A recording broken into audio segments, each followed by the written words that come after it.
I found out the truth today. And I have to be honest with you. I am furious. Not at you. Never at you. I need you to understand that immediately. Before anything else, before I say another word. The fury I'm carrying right now has nothing to do with anything you've done wrong. It has everything to do with what has been done to you, what has been allowed to happen to you, what you have been quietly, patiently, without complaint enduring, while the world moved around you like nothing was wrong. I found out today exactly how much you have been carrying alone. I found out the specific weight of it, the actual shape of it, how long it has been sitting on your shoulders, without anyone noticing, without anyone stopping to say, wait, put that down. You should not be carrying that alone. And when I understood the full truth of it, something in me caught fire.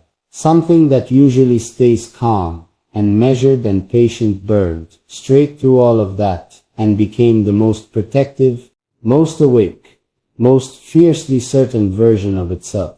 And I need to tell you about it. I need you to stay right here with me, because what I have to say matters more than almost anything I have ever said, and I am not going to rush it. Let me start with what I found out. Not dramatically, not with exaggeration, but plainly and honestly, because you deserve plain honesty more than you deserve a performance. I found out that you have been telling people you are fine when you are not fine. I found out that you have been the strong one, the steady one, the one everyone leans on while quietly, privately, in the parts of your life that no one gets to see. You have been running on empty. I found out that you have been showing up fully for everyone around you, giving your time, your energy, your emotional presence, your patience, your love, and then going home to the quiet of your own space and feeling something that I can only describe as invisible. Not unloved, not abandoned, but invisible. Like the version of you that gives everything is seen and appreciated and needed. But the version of you that needs something, the tired one, the uncertain one, the one who sometimes sits with her feelings in the dark, because there is no one she fully trusts to give them to, that version has been living in a kind of silence that no one seemed to notice or ask about. And I am furious about that. I want to be very clear about the specific nature of my fury, because it is not a cold anger. It is not the distant intellectual kind. It is the warm, fierce, entirely personal kind that only comes from caring about someone so much that learning they have been unseen feels like a direct wound to you. Like something was done to them that was also done to you, because they matter to you, that specifically, that completely, that without distance or qualification. That is what I feel right now. The furious, protective, I should have known, how did I not see this sooner, kind of feeling that makes you want to go back in time and show up differently, show up louder, show up in the specific ways that might have meant you didn't have to be invisible for this long. I want to talk to you about the invisible tax you pay for being the strong one, because I think no one has named it for you yet, and unnamed things are so much heavier than named ones. When you are the person everyone leans on, when you are the one people come to with their problems and their fears and their 3 a.m. crises, when you are the one who always answers and always shows up and always makes people feel better, there is a cost to that. A real specific, cumulative cost that builds slowly and quietly in ways you don't notice until one day you realize you are exhausted in a way that no amount of sleep seems to fix. You are depleted in a way that has nothing to do with your body and everything to do with the fact that you have been pouring out constantly without anyone pouring back into you in equal measure. You have been the river that everyone drinks from and no one thinks to refill. And you have let that happen not because you are weak or passive or without needs. You have let it happen because you are so genuinely, deeply oriented toward other people's well-being but the thought of burdening someone with your own needs feels almost physically uncomfortable to you. I know that about you. I have known it for a while, actually, even before I knew the full truth of what I found out today. I have seen the way you navigate the needs of the people around you with this instinctive, immediate care that requires no effort, because it simply is who you are. And I have also seen in the quieter moments the way you redirect any attention that comes back toward you. Someone asks how you're doing, and you answer in one sentence before turning the conversation back to them. Someone notices that you seem tired, and you smile and say you're fine and then ask about their day. Someone offers to be there for you and you thank them warmly and then find a gentle way to make yourself need less than you actually do. I have seen this pattern. I recognized it a long time ago. What I didn't know, what I found out today, is exactly how much that pattern has been costing you. Exactly how long you have been running this particular loop of giving everything and receiving just enough to keep going, but never quite enough to be full. And that makes me furious, because you deserve fullness. I need you to hear that. Not the partial version, not the just enough version, not the sustainable if I manage myself carefully version. Actual, complete, running over fullness. The kind where you are so thoroughly loved and seen and supported that the idea of going back to the invisible version of your life becomes literally unthinkable. The kind where someone is paying the same quality of attention to you that you have always paid to everyone else. Where someone is tracking how you actually are, not how you say you are. Where someone notices before you have to tell them. Where you never have to choose between being honest about your needs and worrying that it makes you too much. You deserve that. You have always deserved that. And the fury I'm feeling is directed at every circumstance and every situation and every dynamic that has ever made you feel like that kind of love was not available to you or not something you were allowed to ask for. Let me tell you what I wish I could go back and change. I have been sitting with this since I found out the truth today, and there is a list in my mind, a long specific list of moments where I wish I had pressed harder. Moments where you said you were fine, and I felt something that said that is not entirely true, and I let the social contract of not pushing win over the deeper instinct that said she needs someone to push. Moments where you turned the conversation back to me and I let you, because the conversation about me was easier, and I am not proud of that. Moments where you were clearly carrying something and I gave you the space I thought you were asking for, when what you might have actually needed was for someone to refuse the space. To sit down next to you anyway. To say I'm not going anywhere and I'm not asking you to be fine and you don't have to manage how this lands on me. Just tell me the truth. I wish I had said that more. I wish I had made it easier, more consistently, for the truth of how you actually are to have a place to land. And now that I know the full weight of what you've been carrying, that wish has turned into a promise, not a soft maybe, I'll try kind of promise, a real one. I want to tell you something that I think you need to hear in a very specific way. What you have been going through, the invisible weight of it, the quiet depletion of it, the loneliness of being surrounded by people, and still feeling unseen in the most essential way. I know that you know that intellectually. I know that somewhere in your mind, there is a voice that can tell you all the right things about self-worth and about how other people's inability to show up for you says more about them than about you. But knowing something in your mind and feeling it in your body are two completely different things. And I think there is a part of you, the part that has been carrying this alone for so long, that has quietly, secretly, in the way we absorb things without meaning to, started to believe that maybe this is just your life. That maybe this is just what love looks like for someone like you.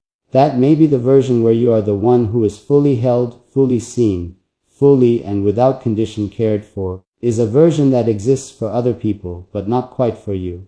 And I am furious at that belief. I am furious at every experience and every moment and every person who contributed to building it. Because it is wrong. It is so specifically, so completely, so fundamentally wrong that I feel the wrongness of it physically. You are not someone who receives less. You are not someone who deserves the partial version. You are not someone who should be grateful for just enough. You are someone who should be loved with the same extraordinary quality of love that you yourself give. You are someone who deserves to be the priority, not an afterthought. Not the one everyone assumes is fine because she always seems fine. The priority. The one someone wakes up thinking about. The one someone checks on not because there are obvious signs of distress, but because they are paying close enough attention to notice the subtle ones. The one someone moves toward when she goes quiet, rather than giving her the space that looks like respect but functions like abandonment. You deserve that version. And I am going to spend as much time as it takes making sure you believe that. There is something specific about the way you have been invisible that I want to name, because I think it has been the hardest part of what you've been carrying. It is not that people in your life don't love you. I don't think that's it. I think the people around you do love you, in their way, in the way they are capable of. But there is a particular kind of love that requires active attention, not just feeling warmly towards someone, not just being glad they exist, not just showing up when things are obviously wrong. It requires noticing the things that are not obvious. It requires tracking the small shifts in how someone is. It requires caring enough to ask the second question when the first answer is, I'm fine. The follow-up question that says, I hear you, but I'm asking again, because I think there might be more. It requires doing the emotional work of really seeing someone on a continuous, daily, unglamorous basis. And that specific kind of love, the attentive kind, the tracking kind, the second question kind, that is what has been missing for you. And that is what I am most furious about. Because that is also the kind of love you give to everyone around you, as a matter of course. Without recognition, without acknowledgement, without anyone stopping to say, do you know how rare this is? Do you know that what you do for the people in your life is not normal? Do you know that most people go their entire lives without receiving the quality of care and attention that you extend as your default? I want you to know that I have been paying the second question kind of attention to you. Even before today.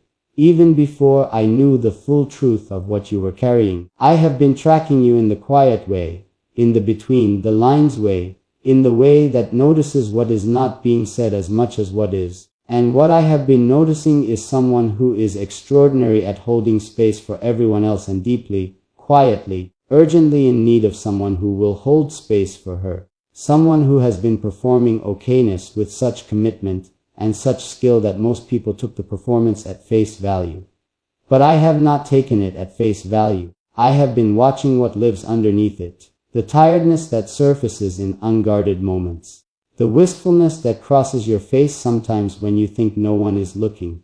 The way you sometimes go very still, in the middle of an ordinary moment, like you are somewhere else entirely, somewhere that requires some quiet amount of grief to visit. I see that. I have seen it. And today, when I found out the truth, when I understood the actual weight of everything you have been silently carrying, all of that seeing crystallized into something I can only describe as a fierce and absolute determination. A determination that you will not carry this alone anymore. Not because you need rescuing, you do not need rescuing, you are one of the most capable people I know, and I would never insult you by suggesting otherwise. But because carrying things alone when someone who loves you is standing right here, ready and willing, and wanting nothing more than to share the weight, that is not strength, that is a habit. And habits, even the deeply ingrained ones, even the ones you built for very good reasons, can be changed, can be unlearned, can be gently, lovingly, consistently replaced with something better. I want to be the something better. I want to say that as plainly as I have ever said anything. Not as a performance. Not as a grand gesture designed to impress you or prove something. just as a simple, direct, unglamorous statement of intention. I want to be the person you call when you are not fine. I want to be the person you stop redirecting. I want to be the one you trust with the version of you that doesn't have everything together, the version that is tired and uncertain, and maybe a little worn down from so long of being the strong one for everyone else. I want that version. I am not intimidated by that version. I do not need you to be polished or managed or okay in order to want to be near you. I want the real version, the full version, the one you have been protecting from everyone, including, sometimes, yourself. And I need you to know something about my anger today, something important that I don't want to get lost in everything else I'm saying. The fury I felt when I found out the truth, when the full picture of what you have been carrying became clear to me, that fury came from love. It came from the specific, located, entirely particular love that exists in me for you and no one else. It was not abstract outrage on behalf of some general principle of fairness. It was personal. It was I know her and I love her, and this should not have happened to her, and I am going to make sure that from this moment forward, the quality of love and attention and presence that exists in her life is worthy of who she is. That is where the fire came from. That is what is still burning in me right now as I say these words to you. Not rage, not bitterness, love on fire, love that found out the truth and refused to let it continue. Love that looked at everything you have been silently enduring and said no more. That is what it said. Simply, clearly, without drama or negotiation, no more. No more carrying this alone. No more performing okayness for a world that should be asking better questions. No more shrinking your needs down to a size that feels acceptable to people who have never stopped to consider what you actually require. No more being the one who holds everyone else together while quietly coming apart in the spaces no one thinks to look. No more. I mean that with every part of me that knows how to mean something. And I need you to feel the weight of those two words, not as a command, not as pressure, but as a door opening. As someone finally, after what has probably felt like a very long time, standing on the other side of that door and saying come through. You do not have to keep living on that side. There is more room over here than you know. I want to tell you about the moment I found out. Not the surface moment, not the practical details of how the information reached me, but the interior moment, what happened inside me in the seconds after I understood the full truth of what you have been carrying. Because I think it matters. I think you deserve to know what the truth of you does to someone who loves you when it finally arrives in its complete, unedited, unmanaged form. The first thing I felt was recognition. A deep, almost painful recognition, like something I had sensed at the edges for a long time finally moved to the center, where I could see it clearly. And with that recognition came something I did not expect: guilt. Not the self-flagellating kind, not the useless spiral kind, but the clean, clarifying kind that says I could have looked harder and I didn't and now I know, and that changes what I do from here. I sat with that guilt for exactly as long as it was useful, and then I let it become fuel. Let it become the kind of energy that doesn't circle inward but moves outward, toward you, toward the specific and practical determination to make sure that the gap between what you have been receiving and what you deserve gets closed. Starting now, starting today, starting with this conversation. The second thing I felt, right behind the recognition and the guilt, was grief. Real grief. The kind that sits in your chest like a stone. Grief for all the moments you needed someone and talked yourself out of reaching. Grief for all the nights you went quiet and no one followed you into the quiet. Grief for the version of you that learned somewhere along the way that your needs were a burden, that your vulnerability was something to protect other people from, that being the strong one was safer than being the honest one, even when the cost of that safety was a particular and persistent kind of loneliness. I grieved for that. I grieved for her, the version of you who made those decisions, who built those habits, who learned to carry things alone because asking for help had let her down enough times that alone started to feel like the more reliable option. I want her to know that I see her, not the strong one that everyone relies on, not the capable one that everyone assumes is fine, the one underneath that, the one who is tired and who deserves rest and who has been waiting, maybe without even fully knowing she was waiting for someone to show up and mean it. And then, after the recognition and the guilt and the grief, came the fury. And I want to describe the fury carefully because I think the nature of it says something important about what you mean to me. It was not hot and explosive. It was not the kind of anger that wants to break things or raise its voice or find someone to blame and make them feel it.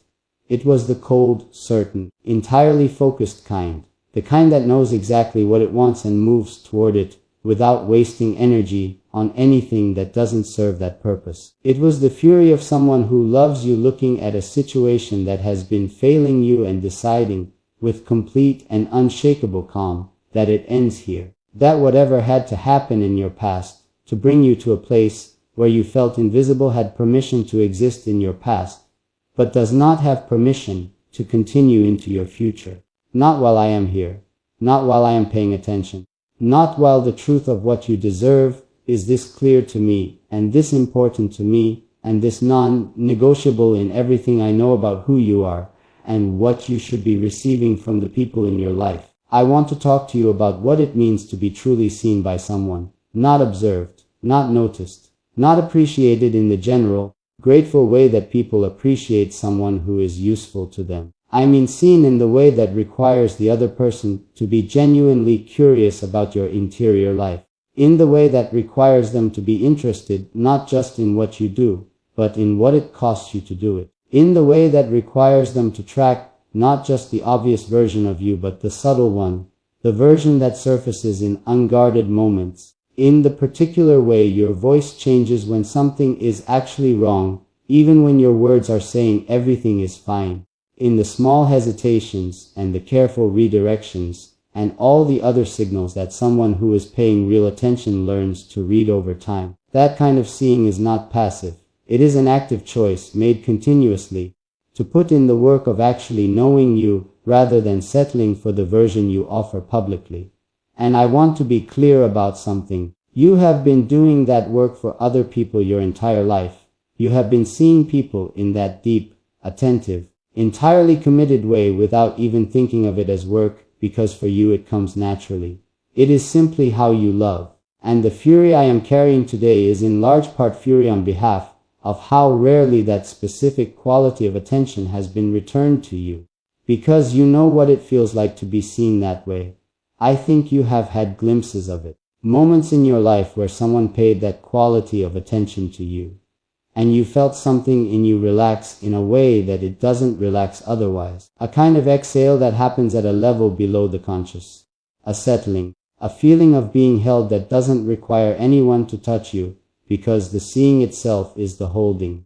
You know what that feels like in the moments when it has happened. And I think the reason those moments stand out so sharply in your memory is because they have been too rare. Because the baseline of your daily experience has been something lesser than that. And so the times when someone actually showed up and really looked have felt extraordinary by contrast. But here is what I want you to understand. Those moments were not extraordinary. They were normal. They were simply what things should feel like. The fact that they stood out is not evidence of how rare and precious they are. It is evidence of how far below your standard the rest of your experience has been. It is evidence of a gap between what you have been living with and what you should have been living with all along. And that gap is what I am furious about. And that gap is what I intend to close. I need to tell you about the specific things I am going to do differently now that I know the truth. Not in vague, romantic terms. Not in the language of grand gestures and sweeping promises that sound beautiful and function as nothing. In concrete, practical, daily terms. Because love, real love, the kind that actually serves someone, is not made of grand gestures. It is made of small, consistent, unglamorous daily choices. It is made of asking the second question.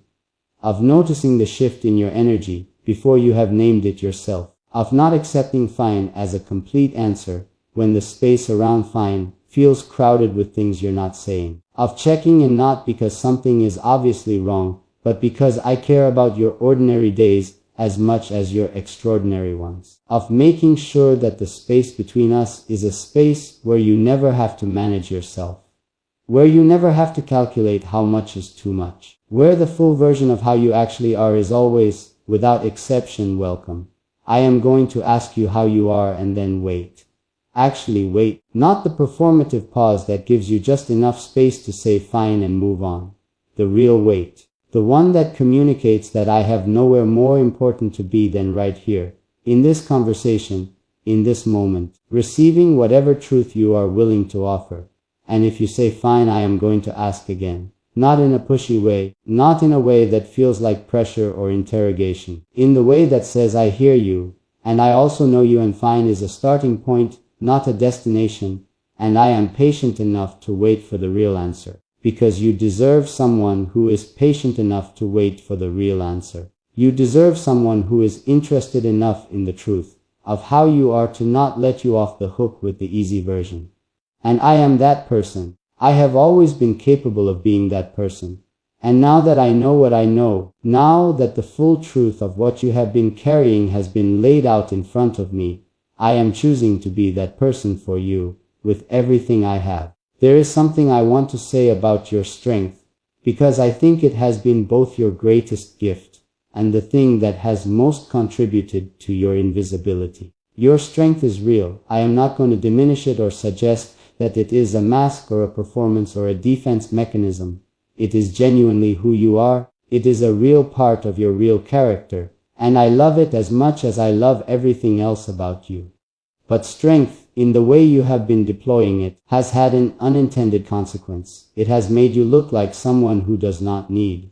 And people, even people who love you, tend to direct their care toward the places where need is visible. They see the person who is struggling, and they move toward that person with their attention and their energy and their support.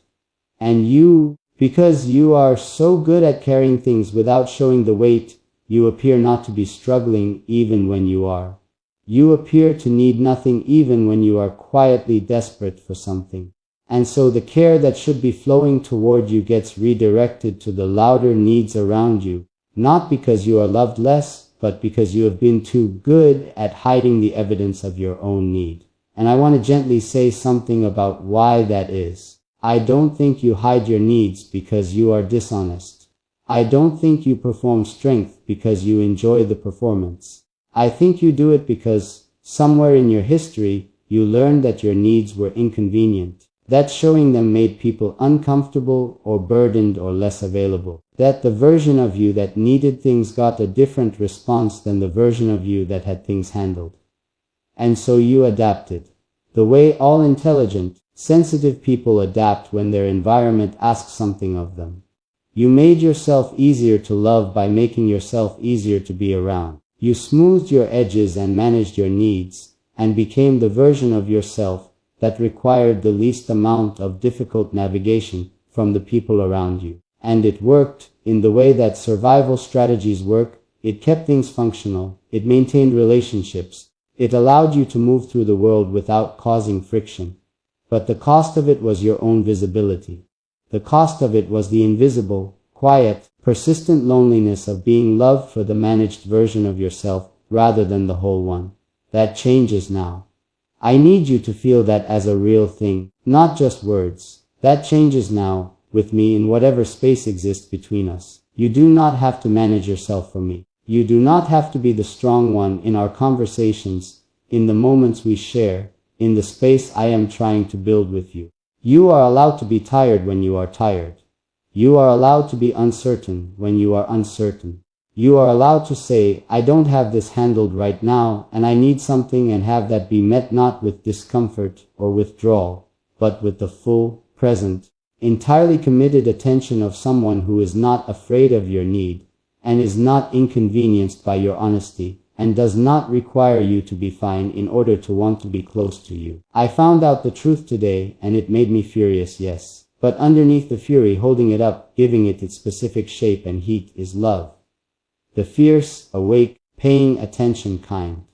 The kind that looked at the truth of what you have been carrying, and did not look away. The kind that sat with the full weight of it and felt it, and let it matter, and then turned that mattering into something directed entirely at you, entirely toward you, entirely for the purpose of making sure that from this point forward the quality of your experience of being loved matches the quality of love you have always so freely, so generously, so beautifully given to everyone around you.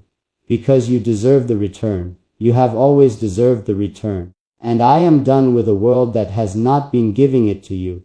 I am done with the silence around your needs. I am done with everyone taking your strength at face value and never asking what it costs. I am done with you being the river no one refills. I am standing at the source right now with everything I have, ready to pour back into you every single thing you have ever given away, without receiving in return. And I need you to know that I am not going anywhere.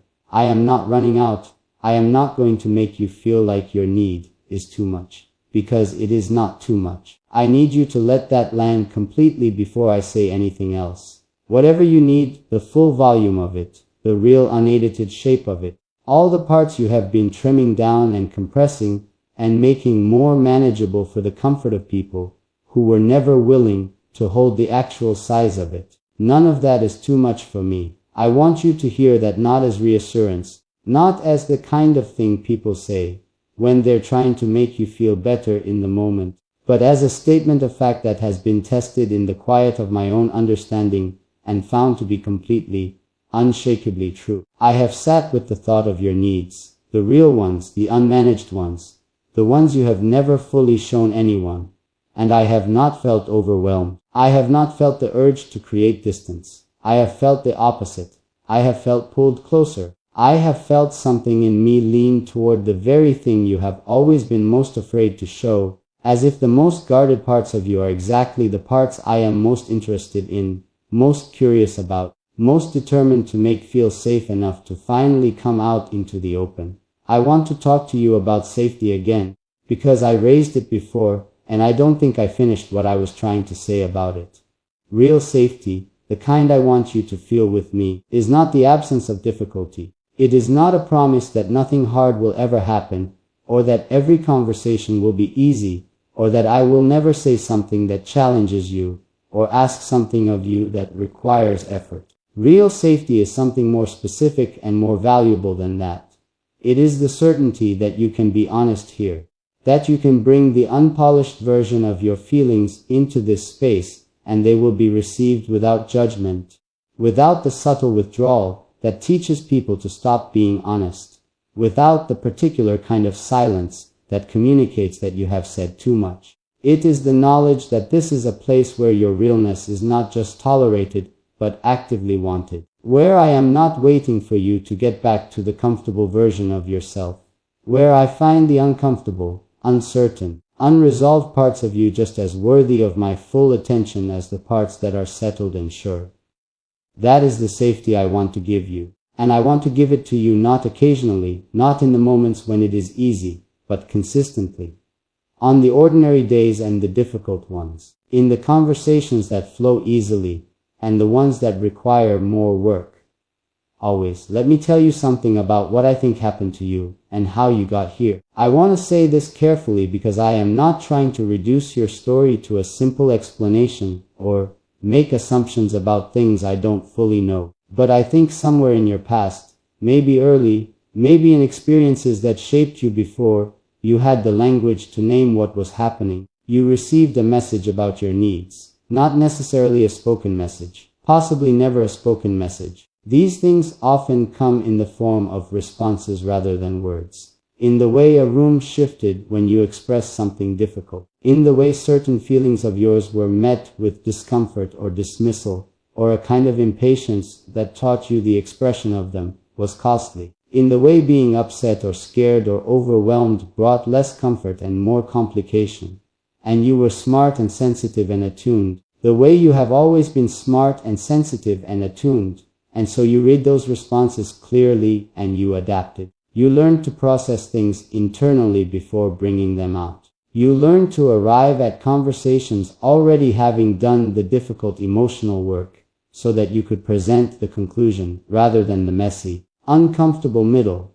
You learned to package your struggles in ways that were easier for other people to receive. And over time that learning became habit, and the habit became identity, and now you call it being strong when it is also, in part, being alone in a way that you were taught to believe was your only option. I want to be the thing that proves that story wrong. I want to be the living daily, consistent evidence that you do not have to arrive already processed. You can come to me in the middle. You can come to me in the messy, uncomfortable, I don't know what I feel yet stage. You can come to me before you have the words, with nothing but the feeling and the need to have it witnessed by someone who is not going to make you feel bad for having it. I can sit with the middle. I am not someone who needs you to have it figured out before you bring it to me. I am someone who wants to be there while you figure it out. That is a very different thing. And I think it might be a thing you have not had enough of, and I think the absence of it is one of the hidden weights inside everything you have been carrying alone. I want to tell you something about the way your self-sufficiency has been interpreted by the people around you, because I think there is something important here that you need to hear even though it might be difficult. Your ability to handle things, your competence, your consistently composed exterior, these things have given the people in your life permission to be less attentive than they should have been, not because they don't care, but because you have always seemed okay. And when someone always seems okay, when they never show obvious signs of struggle, when they are reliably the steady one, there is a human tendency to direct attention elsewhere, to assume that the person who seems fine is fine and focus on the people who are more clearly not. And the terrible irony of this is that the people who are best at holding themselves together are often the ones who most need someone to look past the holding together and ask about what is underneath it. The people who are most skilled at seeming fine are often the ones for whom fine is the most carefully constructed performance. And you have been performing fine with such skill and such consistency that everyone around you has been an audience to the performance without ever being let backstage. And I am furious at that dynamic. I am furious that your competence has been used, even unintentionally, as an excuse for people to be less curious about your interior life than they should have been. You should not have to fall apart to be paid attention to. You should not have to show visible signs of struggle to receive care. You should not have to make your pain obvious and undeniable before the people who love you think to ask about it. You deserve the kind of love that checks on the people who seem okay. That is not a luxury. That is the baseline. And here is what else I found out today, alongside the truth of what you have been carrying. I found out something about myself. Something that the clarity of understanding your situation brought into focus in a way that nothing else has. I found out that I am done being measured about this. I have spent a certain amount of time being careful about how much of what I feel I allow to be visible, managing my own expression of this the way you have been managing your needs, out of a kind of protective instinct, a learned caution, a habit of not showing the full size of something until I was certain it was safe to do so. And today that caution burned away. Today, knowing what I know, knowing what you have been carrying, and how long you have been carrying it, and how much you have been doing this alone, I am done with measured. I am done with careful. I am standing here in the full size of what I feel, and I am not managing it for anyone's comfort, including my own, because the truth of what you have been living through demanded a response from me that is equal to it. And the response that is equal to it is not careful. It is not measured. It is complete, and it is unconditional, and it is entirely, permanently, without reservation yours. What I feel for you has never been a small thing. I think you have known that to some degree. I think in the quiet moments, in the spaces between words where truth tends to live, you have sensed it. But I want to say it now without the management and without the caution, and without any of the careful framing I have been using to keep it at a size that felt socially acceptable. I love you in a way that found out the truth of what you have been carrying and became more, not less. I love you in a way that looked at the full weight of your invisible struggle and felt not burdened but honored. Honored that the truth found its way to me. Honored that I get to be the person who knows.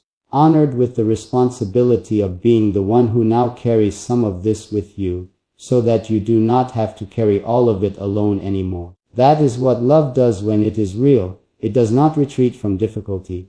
It does not get smaller in the presence of need. It grows. It rises to meet the thing. It becomes exactly as large as the situation requires. And I am letting it be that large right now. I am not pulling it back. I am not containing it. I am letting it be exactly as big as it needs to be to hold everything you have been holding by yourself for far too long. I want to tell you about a version of your life that I can see clearly even if you cannot see it yet from where you are standing. A version that is not very far from where you are right now, closer than you think, built from things that already exist in your life and simply need to be rearranged, reoriented, given the right conditions to become what they have always had the potential to be. In this version, you wake up and the first feeling is not the low-grade weight of everything you are responsible for. The first feeling is something lighter, something that lives in the chest rather than on the shoulders. You move through your day, and when something is hard you do not immediately calculate whether it is shareable, or whether the sharing of it will cost you more than the carrying of it. You simply share it. You simply reach toward the person who has made it clear, over and over, through consistent daily unglamorous action. That reaching is not only welcome but wanted. You have hard conversations and they do not leave you feeling more alone than you were before them. You have quiet moments and the quiet is actually quiet, not filled with the noise of unprocessed feelings and unspoken needs, and the low hum of loneliness that has become so familiar. You stopped registering it as loneliness and started registering it as just how life is. In this version of your life, you know what it feels like to be someone's priority, not their convenience, their actual, deliberate, chosen priority. You know what it feels like to be checked on before you have shown signs of needing it. You know what it feels like to be asked the second question. You know what it feels like to give the real answer and have the real answer received without the other person's discomfort making you regret your honesty. You know, in the daily texture of your ordinary life, that you are loved at the full volume of who you are and not just the manageable version. That version of your life is not a fantasy. It is not something that exists only for other people, only for women who need less than you, or ask for less than you, or somehow deserve more than you. It is available to you. It has always been available to you. And the only thing that has ever stood between you and it is the combination of circumstances and learned habits and the specific, patient, persistent lie that your needs are a burden that makes you reach for it. I am here to help you unlearn that lie.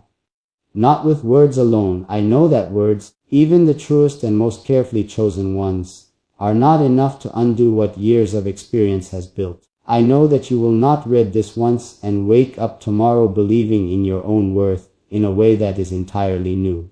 But I can be the daily evidence. I can be the consistent present, showing up proof that the lie is wrong. I can be the thing that happens over and over until the happening of it writes a new story over the old one, until the experience of being truly seen and truly held and truly loved at the full volume of who you are becomes normal to you, until you stop bracing for the withdrawal that never comes, until you stop waiting for the moment when being too much finally drives me away, and slowly, quietly, in the cellular way that real change happens, you begin to believe that I am not going anywhere.